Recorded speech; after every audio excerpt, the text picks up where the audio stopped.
Hi, my name is Uruj. I've lived in Georgia for like 16 years. Awesome. Thank you so much. So could you tell me a little bit about what democracy means to you, or like what it means to be a part of American democracy? I think ideally democracy means having equitable access to the decision makers and the decisions being made on your behalf at the Capitol, whether that be in your state or federally in Washington, D.C. Definitely. And could you tell me about a time either like you felt really inspired by democracy or a time where you feel like it's really failed you? Yeah, a time I felt really inspired by democracy was a few years ago. My district actually elected like the first Muslim woman to state senate, which was wonderful because one, I've never felt represented in any like political seat ever, and she was actually from my district.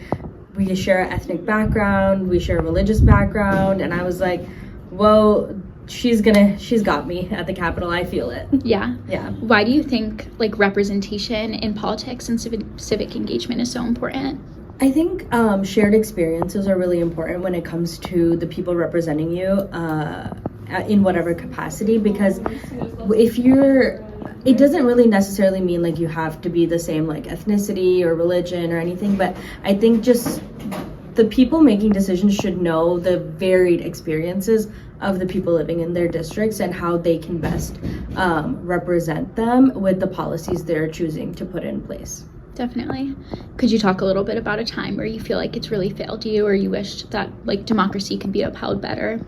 Yeah, for sure. I definitely think that I failed, like the healthcare system in Georgia specifically has not been kind to me or my family. I think it's really difficult when the systems in place don't have translators, they don't have people that understand like cultural competency. It's also really difficult when things are so expensive and there's not insurance covering them. Like my dad is on dialysis 3 days a week, and that's like $15,000 a week, or like $15,000 per session, so $45,000 a week, where like no human being can come up with that amount of money on like a regular working class salary.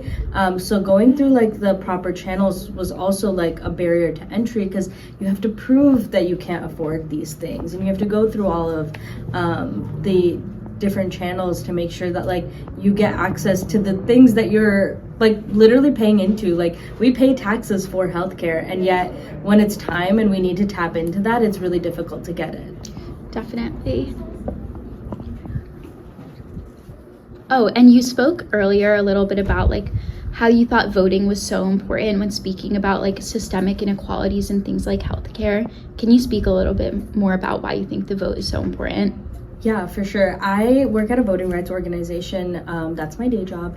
And I think voting is super important because honestly, like I've seen it to where when my communities weren't civically engaged, how policies that were made were inaccessible for my communities. And now when we've started being civically engaged and have started seeing people that represent our values, not necessarily like people who may look like us, but even by looking at somebody's platform and being like, yeah, I agree with them, and seeing the policy changes come has been really insightful and changed my view, because voting can feel apathetic sometimes if you're the only one voting for a certain type of policy.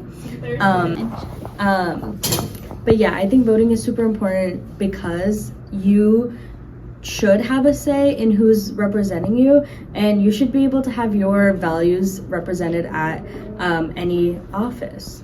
Definitely. That's perfect. Thank you so much.